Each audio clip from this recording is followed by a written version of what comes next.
गौरी की शादी एक बड़े घर के लड़के यानी कि राजेश के साथ होती है। राजेश की 4 बहनें हैं और सभी अपने भाई पर जान छिड़कती है।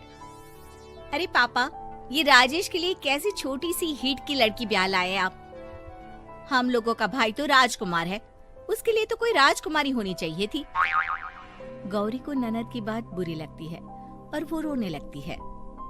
अरे क्यों गला फाड़ रही है? क्या गलत बोल दिया मेरी बेटी ने? एकलौता बेटा है हमारा, समझी? वो तो तेरे ससुर हाँ कराए थे, वरना मैं तो ना करवाती तेरी शादी अपने हीरे जैसे बेटे से। ननदे सास को भरती और सास गौरी से लड़ती। ये क्या है? तुम्हारी बहनें और माँ आए दिन मुझे खरी खोटी सुनाती रहती है। क्यों नहीं बोलते उन लोगों को कुछ? अरे क्या बोलूं? अब उन लोगों का इकलौता भाई और बेटा होना, तो वो लोग थोड़े इमोशनल है मुझे लेकर, समझा करो ना। और कौन सा वो लोग रोज आते हैं ससुराल से? माना एक साथ नहीं आती, लेकिन रोज कोई ना कोई तो खड़ा ही रहता है ना। खैर, जैसे तैसे कुछ साल गुजरते हैं। गौरी एक प्यारे से बेटी की माँ बनती है। सुनिए, हर बात पर ससुर जी से पैसा मांगना ठीक नहीं लगता। आप कोई काम क्यों नहीं करते हैं? काम तो मैंने कभी किया ही नहीं गौरी। पापा के पास इतना पैसा है कि मुझे जरूरत ही नहीं पड़ी। लेकिन कहते हैं ना, हर दिन एक सा नहीं होता। गौरी के ससुर की मृत्यु हो जाती है और घर में गरीबी छा जाती है। गौरी ननद को फोन करती है। दीदी, अब जीजा जी को बोलकर इन्हें कहीं नौकरी दिलवा दो ना। घर चलाना मुश्किल हो रहा है। माँ जी की भी तबीयत खराब रहती है। दवाई का खर्चा और मुन्ने की पढ़ाई का खर्चा काफी है। कुछ मदद मिल जाएगी दीदी। देखो गौरी, तुम तो जानती हो मेरे खुद के 3 बच्चे हैं, तो ये मत सोचना कि बात घुमा कर बोलोगी तो मैं कुछ मदद कर दूंगी। अब पति तुम्हारा है, सास तुम्हारी है, तो करना तो तुमको ही है ना। हम भी तो निभा रहे हैं। खैर, बोल दूंगी इनको। गौरी समझ जाती है। वो दूसरी ननद को फोन करती है, लेकिन वहाँ से भी उसे कुछ ऐसा ही जवाब मिलता है। अरे भाभी, हमारा भाई कैसे काम करेगा? वो तो राजकुमार है। बस आप जरा माँ का ख्याल रखो, उन्हें कोई तकलीफ मत होने देना। बाकी करते हैं बात आराम से। गौरी के सामने संकट आ जाता है कि वो कैसे अपना परिवार चलाए। ना पति काम करना चाहता है और ना ननदे मदद। फिर एक रोज गौरी की सहेली कहती है, गौरी, मैं ना एक फैक्ट्री में काम करती हूँ, तुम्हारी परेशानी समझ सकती हूँ। क्यों नहीं तुम भी मेरे साथ वहाँ काम करती? अरे लेकिन मुन्ना तो छोटा है ना। तो क्या हुआ, तेरी सास और पति तो घर पर ही हैं, वो लोग संभाल लेंगे। तू चल मेरे साथ। गौरी ने अब काम करना शुरू कर दिया था, लेकिन उसका सपना अपने बेटे को अच्छी शिक्षा देने का था। गौरी अपने भाई से कहती है, भाई, आपके बच्चे जिस स्कूल में पढ़ते हैं उस पर मेरे गौरव का भी एडमिशन हो सकता है क्या? अरे कैसे बात कर रही है गौरी? जितना तू कमाती है उतने में तो तेरा घर भी नहीं चलता। तू कहाँ इतने महंगे स्कूल का सपना देख रही है? लेकिन गौरी भी ठान लेती है कि वो किसी न किसी तरह अपने बच्चे को अच्छे स्कूल में पढ़ाएगी। माँ जी, ये मेरे गहने हैं, मैं बेच रही हूँ। गौरव का कल एडमिशन है। अरे वो तो ठीक है गौरी, लेकिन आगे की फीस कैसे मैनेज करेगी? और ज्यादा मेहनत कर लूंगी माँ। गौरव कुछ बन गया तो हम लोगों के सारे दुख दर्द दूर कर देगा। गौरी, हम लोगों ने तुझे गलत समझा, लेकिन तू ही थी जो ये घर लेकर चल रही है, वरना कब की अलग हो जाती।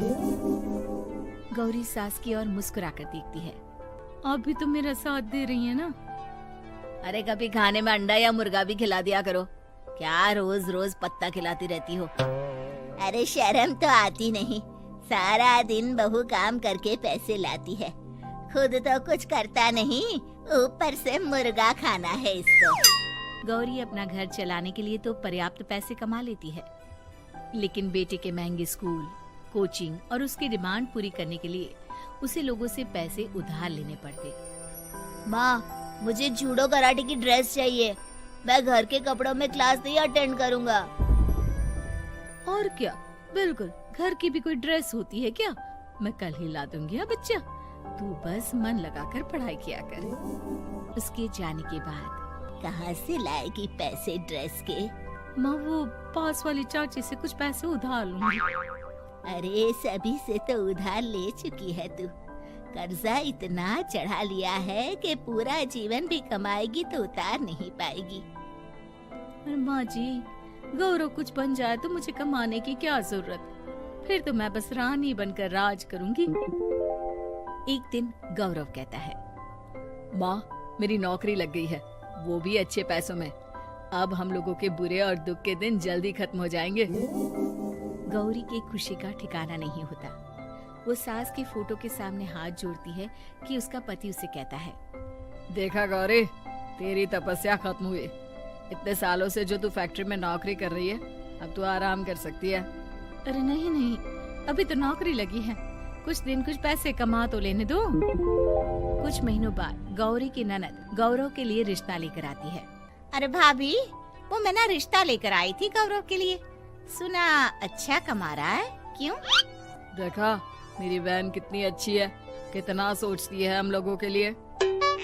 गौरी कुछ नहीं कहती, लेकिन उसका मन नहीं होता है कि वो बेटी की शादी इतनी जल्दी कर दे। हाँ वो तो ठीक है, लेकिन अभी कुछ कर्जा है जिसे उतारना है। तो क्या हो गया, शादी के बाद भी उतार लेगा। कम से कम एक लड़की आ जाएगी तो आराम रहेगा। गौरी लोगों के प्रेशर में आकर बेटे की शादी कर देती है और शादी के बाद एक दिन जब अपनी फैक्ट्री में जाती है, मैनेजर साहब, कैसे इस फैक्ट्री में 22 साल काम कर लिया पता ही नहीं चला। अब तो बेटा सेटल हो चुका है, नौकरी की जरूरत नहीं है। लेकिन आप सभी का शुक्रिया।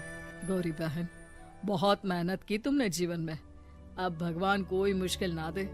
गौरी घर आती है, लेकिन दरवाजे के बाहर से ही उसे बहू और बेटे की आवाज सुनाई देती है।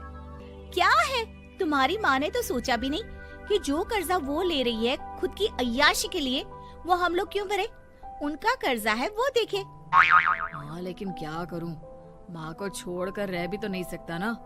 अरे रह नहीं सकते तो क्या करोगी? पूरी जिंदगी उनका कर्जा चुकाते रहोगे? कल को हमारी भी फैमिली बढ़ेगी, कैसे मैनेज करेंगे? मैं नहीं जानती, साफ साफ बोल दो पैसे नहीं है फालतू के। जिसका कर्जा है वही निपटाए। गौरी बेटे बहू की बात सुनकर स्तब्ध रह जाती है और अंदर न आकर वहाँ से सीधे फैक्ट्री जाती है। मैनेजर साहब, मैं सोच रही थी कि इतनी जल्दी नौकरी नहीं छोड़नी चाहिए, जब तक हिम्मत है तो कर लेते हैं। वो मेरा इस्तीफा ना वापस कर दीजिए। ये बोलकर गौरी की आंख लाल हो जाती है। मैनेजर समझ जाता है कि गौरी की उम्मीद टूट चुकी है। वो उसके हाथ में इस्तीफा रखकर कहता है, कर्जा माँ का है तो माँ ही चुकाएगी। माँ का कर्जा आज तक क्या कोई चुका पाया है?